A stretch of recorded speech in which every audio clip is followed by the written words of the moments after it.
रहीम।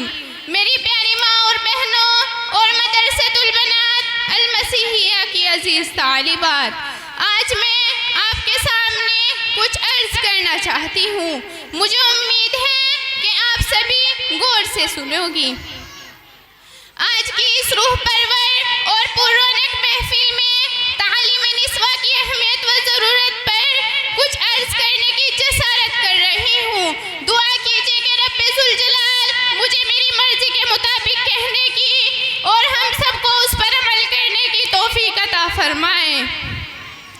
इस्लाम में तालीम निस्वा इस्लाही मुआशरे के लिए बुनियादी उन्सुर है। साफ और शफ़ाफ़ माहौल की तामीर के लिए तालीम निस्वा रीढ़ की हड्डी की हैसियत रखती है। जिस तरह जिस्म रीढ़ की हड्डी के बगैर बेहिस बेहरकत हो जाता है, इसी तरह हमारा मुआशरा भी तालीम निस्वा के बगैर बेहिस और बेहरकत है, बल्कि बेजान और बेरूह है। मुअज़्ज़ज़ ख़वातीन, इस्लामी तारीख़ पर नज़र डालने से अंदाज़ा होता है कि इस्लाम के इब्तिदाई दौर से ही ख़वातीन की तालीम का एहतमाम किया जाने लगा था। नबी करीम सल्लल्लाहु अलैहि वसल्लम के अक़वाल और अफ़आल के जो हमारे लिए उसवा-ए हसना और नूर-ए हिदायत है, ख़वातीन को ज़ेवरी तालीम से आरास्ता करने की ताक़ीद करते हैं।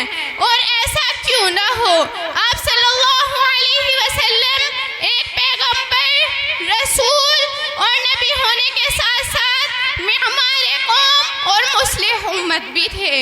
आपने उम्मत के सामने इन तमाम राहों की निशानदेही कर दी जिन पर चलकर मुसलमान बेहतरीन कौम और काबिल तक़लीद जमात बन सकते हैं।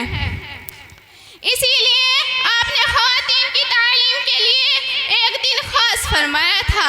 ईदैन जैसे ख़ास मौक़ों पर जब आप मर्दों के खिताब से फारिग हो जाते तो ख़वातीन की मजलिस का रुख फरमाते और उनकी दीनी रहनुमाई फरमाते।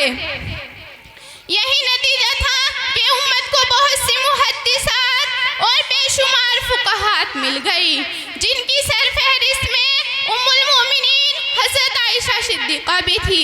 उनके उलूमात फ़िक़्ह व हदीस की बुनियाद समझे जाते हैं।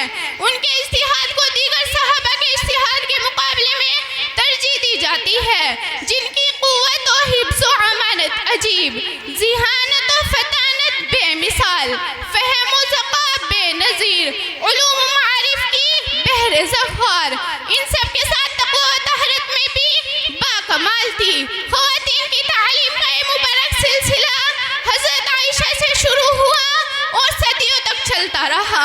बेशुमार ख़वातीन हज़रत आयशा के उसवे पर चली और ज़ेवरी तालीम से आरास्ता हुई।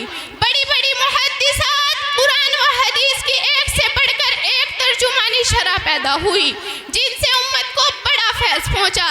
लेकिन आज मुझे अफसोस के साथ कहना पड़ रहा है कि हमारे मुआशरे को जहाँ होना चाहिए था वहाँ नहीं है। हमारे दिलों में इस्लाम को जिस हद तक होना चाहिए था उस हद तक नहीं है। इसी तरह मर्दों को तालीम याफ्ता बनाकर ख़वातीन को तालीम से दूर रखना, यह खालिस इस्लामी मुआशरे की तश्कील की सबसे बड़ी रुकावट है। हालांकि किसी ने बिल्कुल सच कहा है, एक मर्द की इस्लाह उसकी ज़ाती इस्लाह होती है और एक औरत की इस्लाह पूरे माहौल और मुआशरे की इस्लाह होती है। मैं इसी बात पर अपनी बात खत्म करना चाहती हूँ। वाखिरु दावाना अनिल हम्दुलिल्लाहि रब्बिल आलमीन। अब मैं तकरीर ही के लिए